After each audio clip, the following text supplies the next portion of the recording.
gerakan smoothnya itu kerasa. Kalian bisa lihat tuh di device kentang seperti laptop gue ini bisa ngerender grafik seperti inilah kira-kira.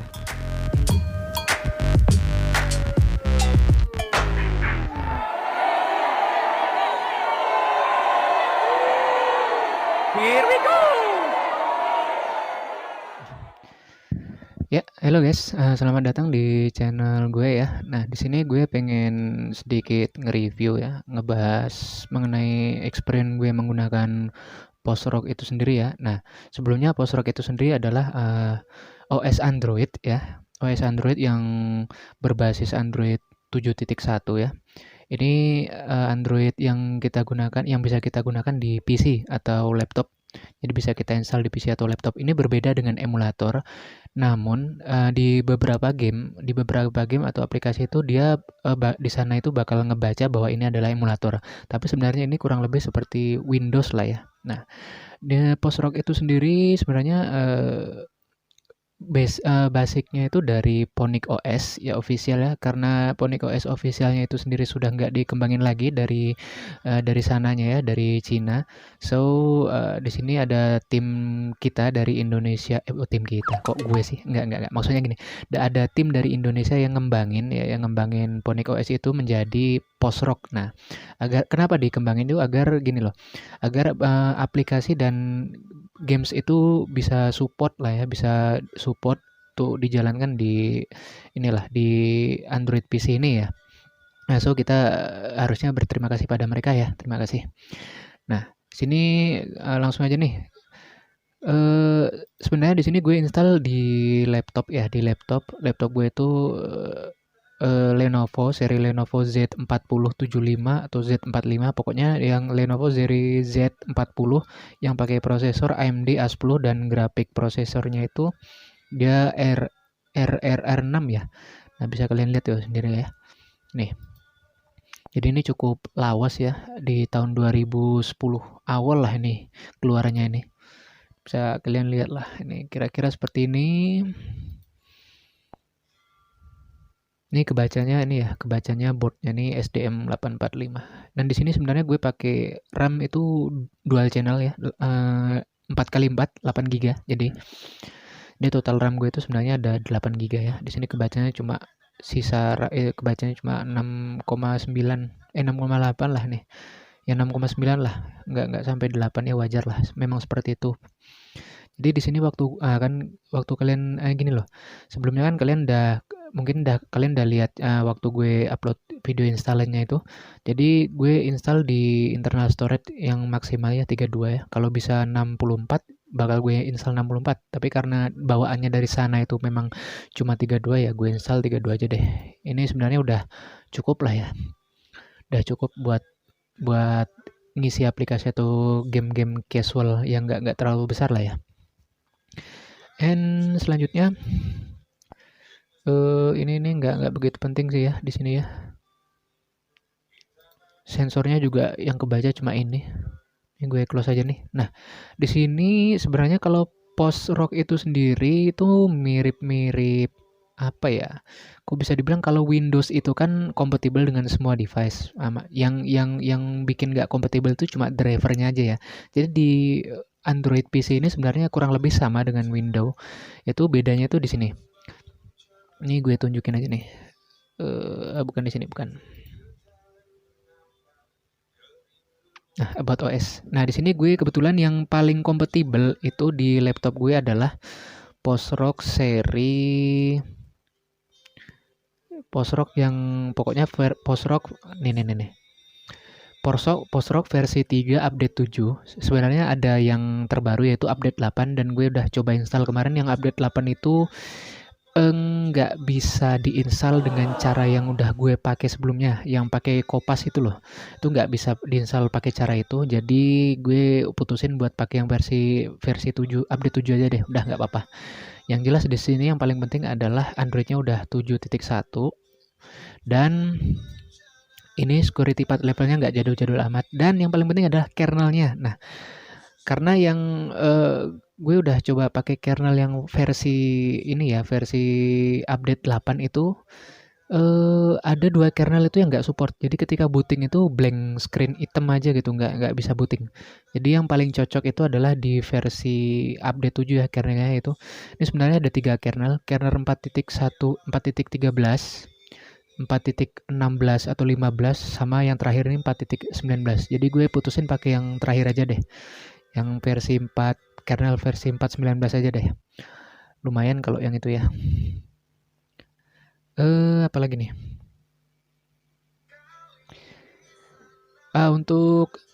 Untuk driver dari GPU atau graphic processor unitnya itu gue make yang Mesa 17.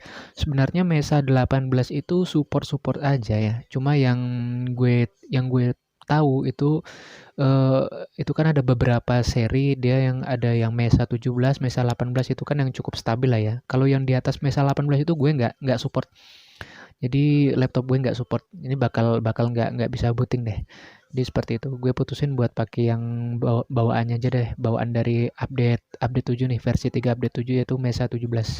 Biar nggak banyak inilah ya, nggak banyak apa namanya crash lah. So, seperti itu.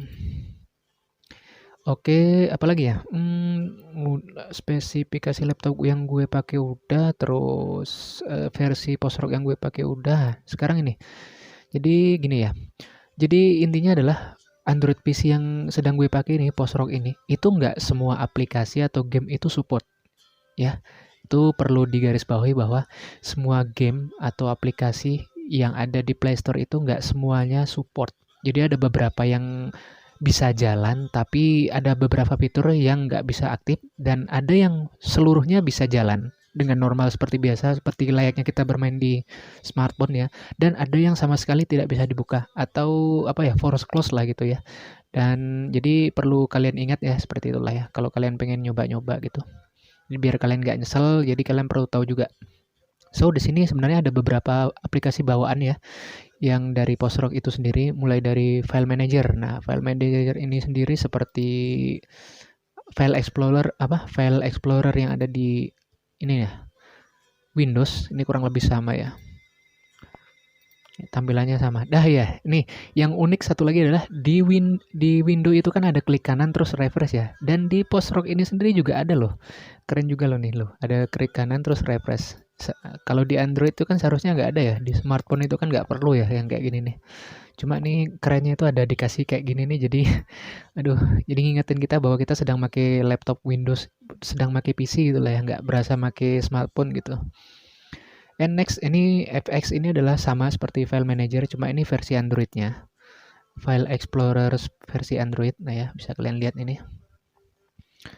Nah, nggak perlu gue jelasin secara detail ya. Dan Octopus itu sendiri ini sebenarnya lebih ke ini, aplikasi yang buat nge-convert, buat ngebantu kita buat apa ya, kayak misalnya gini, kita sedang bermain PUBG Mobile, tapi kita butuh trigger-trigger tombol gitu kan ya. Misalnya itu kan kalau di HP itu kan ada yang ya tombol-tombol touch itulah yang banyak itu yang ada L1, R1, bla bla bla dan sebagainya. Sedangkan kalau di laptop atau PC monitornya itu kan nggak touchscreen. Jadi kita pakai ini buat nge-trigger itu semua. Jadi seperti itu. Dan juga ini juga bisa buat nge-trigger joystick ya. Ntar gue tunjukin deh caranya. Nggak gue tunjukin caranya. Maksudnya fungsinya itu ntar gue tunjukin. Terus kita lewatin ya setting sama security. Nah, audio effect itu sendiri adalah seperti equalizer sih. Equalizer biasa sih ya, kayak Dolby gitu, aplikasi Dolby. Terus, nah internal audio plugin ini adalah plugin. Gue bingung sih jelasinnya plugin itu seperti apa. Jadi intinya adalah ini nanti kaitannya buat mengaktifkan yang namanya ketika gue lagi nge-record screen seperti ini, kan itu kan kadang ada beberapa smartphone yang nggak support sama perekaman internal audio ya. Jadi ini jalannya nih buat ketika kita ngerekam layar itu internal audionya itu juga kerekam gitu loh. Jadi ini aplikasinya. Ini nggak anu lah. So ini FX. Nah FX ini sendiri ini seperti apa ya namanya? Notepad kalau nggak salah sini. Ini Notepad, jadi nggak perlu gue tunjukin ya. Ini Notepad. Gue nggak tahu juga kenapa dia taruh Notepad di sini ya developernya ini. Tapi nggak apa-apa deh, biarin aja di situ. Dan Lspeed. Nah Lspeed ini sendiri ini adalah aplikasi tweak ya. Tweak itu maksudnya tuning buat ngeboosting performa OS ya, performa laptop kita ya ketika kita sedang menjalankan sebuah aplikasi atau post-rock ini sendiri ya. Seperti apa ya, aplikasi maintenance gitulah ya, tapi bukan maintenance ini lebih ke boosting aja. Nah, di sini gue settingannya pakai di ini ya, di balance. Nah, profilnya ini gue pakai balance ya. Gue setting di balance aja, terus ketika udah gue setting ke balance, di CPU tunernya ini gue ini ngikutin ya, dia bakal ngikutin tetap balance gini. Cuma bedanya yang di GPU itu sendiri, di sini gue setting tetap di balance. Nah, yang gue centang itu adalah render OpenGL ini using di GPU. Untuk yang OpenGL Skia-nya ini untuk pemakaian OpenGL Skia ini gue nggak ngerti ini apa. Ini nggak gue centang. Terus optimize buffer, force GPU rendering, ini gue centang nih. Bisa kalian lihat ya. Jadi kira-kira settingannya gue balance lah, nggak ke performa. Selanjutnya adalah apa ya? Nih, Gel Tool. Nah, buat kalian yang udah berkecimpung lama di dunia Android ya pasti ngerti lah ya. Para operator nih yang namanya Gel Tool nih udah ngerti lah. Ini buat sama, kurang lebih seperti Elspeth. Bedanya Elspeth itu secara keseluruhan ya. Kalau Gel Tool ini lebih ke GPU ya, Graphic Processing Unit. Dia lebih ke buat main game. Dan ini Magis. Nah, Magis ini sendiri sebenarnya gue nggak begitu paham ya fungsinya buat apa. Intinya yang gue tahu ini buat custom custom OS ini gitu loh, buat nge-custom aja sih, buat nginstal, buat nge-flash dan sebagainya gitu ya. Setahu gue sih seperti itu. And Gearlock. Nah, Gearlock ini sendiri sebenarnya bukan aplikasi dari bawaan ini sendiri ya. Ini bawaan dari Ponic OS yang seri Dark Matter yang buatannya orang luar negeri. Itu kan di video sebelumnya yang video gue instalasi post-rock itu kan gue ada sertain cara nginstal Gearlock-nya itu sendiri ya. Nah, ini Gearlock ini buat alat bantu aja nih ketika ada beberapa aplikasi atau game yang crash gitu ya. Kadang gue ngefixnya pakai fitur-fitur yang ada di dalam Gearlock ini. Ini bukan bawaan ya. Jadi yang bawaan itu cuma sampai di screen recorder sama Play Store inilah. Nah, screen recorder udah biasa lah ya. Ini dia nggak ada yang spesial ya, screen rec ini. Dia cuma bisa ngerekam audio internal, terus ketika kita ngerekam audio internal itu kita juga masih bisa dengerin suara aslinya gitu ya. Maksudnya suaranya tuh bakal keluar gitu sambil ngerekam. Terus dia untuk resolusi ini dia kelemahannya cuma di situ guys. Jadi ketika device kita resolusinya cuma 720, dia bakal maksimalnya cuma bisa ngerekam 720. Jadi nggak bisa kayak perekam layar Android bawaan yang bukan bawaan sih, seperti yang ada di smartphone lah yang bisa di tune up sampai 1080 dan sebagainya. Jadi ini terbatas. Jadi ini tapi kalau menurut gue ini cukup sangat membantu lah ya, sangat membantu kalau kalau si developer ini naruh ini. Karena kalau nggak ada ini ya susah banget gitu loh kita nginstal aplikasi, karena udah gue coba ya. Install beberapa screen recorder melalui Play Store itu internal audionya nggak jalan guys. Itu parah banget sumpah. Jadi adanya ini sangat membantu banget. Dan selebihnya ini adalah aplikasi yang gue install, ini yang gue install dan sangat work gitu ya, nggak ada masalah, yang berjalan sangat work dan berjalan sangat lancar di post-rock dan di laptop yang gue pakai nih ya, termasuk emulator PS1 terus sama emulator PSP ya. Ini bakal gue ntar gue bakal bikin video terpisah ya buat mainin game-game ini ya. Nanti ada beberapa game yang bakal gue record ya. Salah satunya itu Into the Dead. Terus apa lagi ya? Kalau untuk PUBG sama Free Fire ini gue nggak main. Sama Mobile Legends gue nggak main. Terus kayak game-game apa ya? Nah ini paling ini gue lebih ke PSP sama PS1 sih, emulator sih.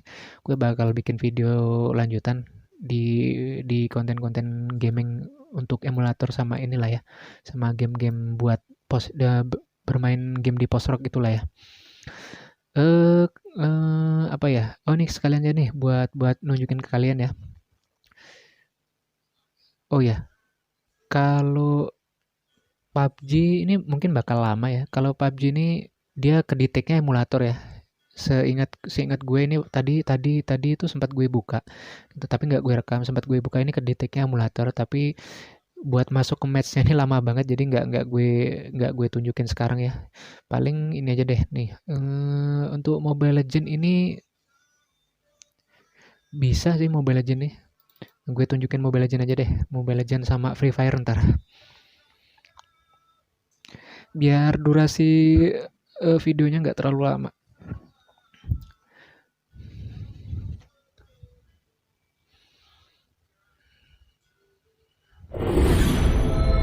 Nah, kalau di ini apa di aslinya gitu ya, di realnya ini suaranya kedengeran tadi gengs, tapi nggak tahu ya di internal tadi itu, di internal itu keluar apa nggak suaranya. Soalnya udah gue setting internal, mudah-mudahan anu lah apa work lah ya. Tapi sejauh yang gue pakai sih work sih, nggak ada masalah nih. Nih si octopusnya keluar karena dia otomatis ngedetect bahwa di game Mobile Legend itu dia ngunain apa ya, baratnya button-button yang touch gitulah ya, banyak button, jadi dia bakal deteksi. Memang dari sononya si Octopus ini udah ngenali game ini Mobile Legend. Tapi ada beberapa game yang memang nggak dikenali sama ini ya, nggak dikenali sama si Octopus. What ini apa ini? Kita close aja deh. Kita coba classic.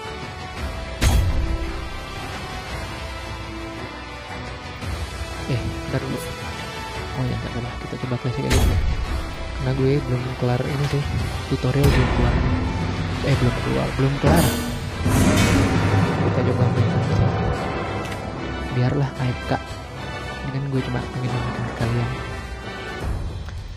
Ini gue pakai allow card. Nggak usah deh. Demons shall bathe in their blood.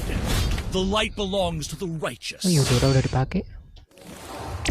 Ini belum. Agak lag ya kalau bisa kalian lihat ya. Kita di nah ketika animasi seperti ini agak lag. Tapi setelah lag itu berakhir dia nggak terlalu lag karena di sini gue sambil nge-record ya. Jadi source yang digunakan oleh laptop gue itu penggunaan CPU sama RAM-nya itu meningkat gitu. Ini wajar lah ya. Tapi kadang kalau gue buat main biasa gitu loh, nggak sambil ngerekam gitu, nggak terlalu lag kayak tadi ya, lancar banget gitu loh.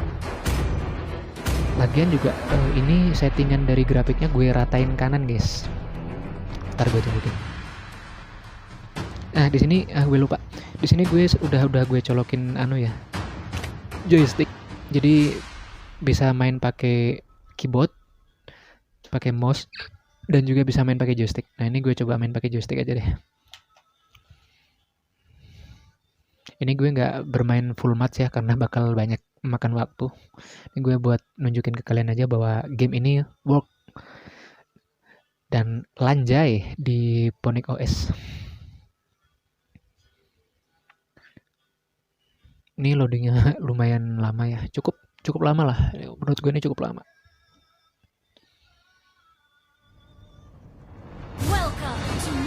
Gue takut ini nih dan rada lag sih. Ini belum gue setting full ya buat tombol-tombol ini, cuma ada beberapa. Gue tunjukin. Nah, rata kanan tuh. Ultra, semuanya rata kanan. Nggak ada yang gue sembunyiin, maksudnya gue nggak tipu-tipu ya.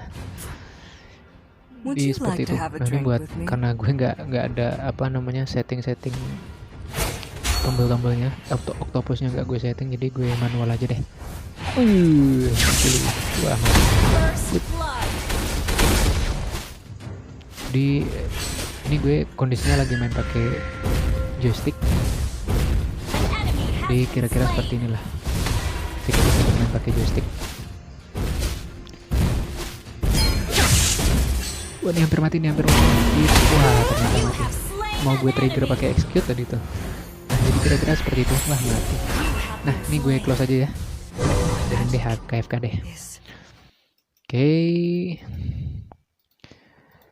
Mobile Legends udah jalan, Free Fire, Beats bagi Blitz ini lancar banget ya karena ini game lawas banget ya. Ini game yang ketika kita dulu itu tahun 2000 berapa ya? 2008 atau 2010 ya. Waktu awal-awal Android smartphone Android itu muncul ya. Ini game sebenarnya game berat banget ya. Salah satu game buat ngetes device kita itu GG apa enggak gitu loh buat ngejalanin game. Selanjutnya, nah Ragnarok ini sebenarnya jalan cuma apa ya, makan waktu, gengs. Gue udah coba tadi sambil ngerekam sambil buka game ini, nge-lag dia. Ini bakal nge-lag nih. Cuma kalau buat kalian yang punya laptop high end, ya coba sendiri lah ya. Kalau di laptop kentang gue ini lag, guys. Ini kurang lebih sama ketika gue pakai emulator di Windows. Lag-nya itu sama, parah banget. Ini gue bakal ngetes apa ya, Free Fire aja deh. Biar kalian bisa ngeliat grafik 3D-nya itu seperti apa. Karena rata-rata ya kalian kan pada main Free Fire sama PUBG gitu ya. Tapi gue nggak main sih. Ini abis gue nge-review ini bakal gue hapus ya, karena nggak kepake juga gitu loh. Ini gue cuma mau nunjukin ke kalian bahwa game ini work di post-rock yang sedang gue pakai sekarang, Ponic OS terutama. Tapi kalau misalnya kalian install Ponic OS yang official, bukan yang Ponic OS customan, itu nggak bakalan, ada beberapa game itu yang nggak bakalan jalan atau bakal foreclose atau bahkan black screen lah gitu ya. Itu karena istilahnya itu ada namanya Unity Engine ya. Karena di Ponic OS yang versi official itu udah nggak disupport lagi Unity Engine-nya. Jadi bakal nggak bisa main deh kalian. Jadi saran gue buat demi kelancaran dan kenyamanan kalian mencoba-coba bermain atau menjajal game-game seperti Free Fire gini ya, kalian mending pakai Ponic OS yang custom deh, seperti Post-Rock atau Post Dark Matter. Dark Matter itu buatan luar negeri dan Post-Rock itu sendiri adalah buatan dari orang kita ya, orang Indonesia. Kita coba start aja deh, langsung aja. Oh iya, lupa. Ini gue settingannya high ya, maksudnya bisa dibilang rata kanan. Settingannya gue grafiknya rata kanan. Serius, gue nggak bohong. Ntar gue tunjukin deh. Karena settingannya rata kanan, mungkin nanti di beberapa ini gue pakai joystick ya, masih pakai joystick. Tuh, karena settingannya rata kanan, ini agak FPS-nya agak turun ya, sekitar di 20 sampai 15 sampai 30-an lah ya. Apa di sini ya? Gue nggak ngerti nih, pokoknya intinya gitulah.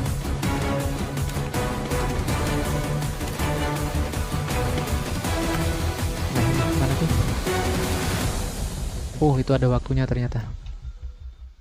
Nah, jadi seperti inilah kira-kira nih. Kalau di Free Fire nih dia FPS-nya sekitar 20 sampai 30-an ya. Kalau buat 60-an di laptop gue nggak bakalan bisa. Karena nggak kuat. Hardware-nya nggak kuat. Tapi nggak tahu ya kalau di misalnya gini loh, OS Android PC ini ya, Post-Rock ini sendiri sebenarnya cocok-cocokan sih. Terkadang gini loh, kalau di laptop yang gue pakai itu kan misalnya dia rating bintangnya itu kan misalnya bintang 4 ya, GG lah, lumayan GG lah ya. Sedangkan misalnya ada temen gue yang pakai laptop itu prosesornya bukan AMD tapi prosesornya Intel Celeron malahan, itu bahkan lancar banget gitu loh ngejalanin game yang seberat Free Fire itu sendiri ya. Itu sebenarnya bukan karena mungkin menurut gue bukan karena ininya ya, bukan karena device-nya ya, itu pengaruhnya karena cocok-cocokannya aja sih sebenarnya. Menurut gue sih seperti itu. Kadang ada yang seperti itu. Kalau nggak cocok ya bakal nge-lag walaupun di prosesor dan GPU kalian itu GG gitu ya. Kalau nggak cocok, tapi kalau cocok ya bakal bagus gitu loh. Oke, jadi seperti ini ya, bisa kalian lihat. Nah, kalau nge-render kayak gini nih mungkin bisa dibilang FPS-nya di atas 30 ya ini. Cuma ada beberapa stuttering tadi. Ada drop FPS sedikit. Tapi nggak tahu ya kalau ntar kita udah jatuh di bawah gitu. Nah, ini bisa kalian lihat ya, tadi ada sedikit stuttering. Ini kalau menurut gue FPS-nya bukan sekitar 40-an atau 60-an, bahkan 60-an nggak mungkin lah. Ini sekitar 20 sampai 30-an ini kalau menurut gue. Kerasa kok. Gerakan smooth-nya itu kerasa. Ini belum ada gue setting ya tombol-tombolnya. Jadi yang gue setting ini cuma cara jalan. Nah, kalian bisa lihat tuh. di device kentang seperti laptop gue ini bisa ngerender grafik seperti inilah kira-kira. Ini lumayan lah menurut gue ya. Walaupun nggak smooth-smooth banget ya, sekitar 20 sampai 30 fps, bahkan kadang kalau bisa drop sampai 15-an fps lah ya. Kalau lagi berat-berat banget, ini kondisinya gue lagi sambil ngerekam, jadi fps-nya nggak bisa maksimal. Oke, jadi seperti itu aja ya. Ini gue close aja nih. Apa-apa deh.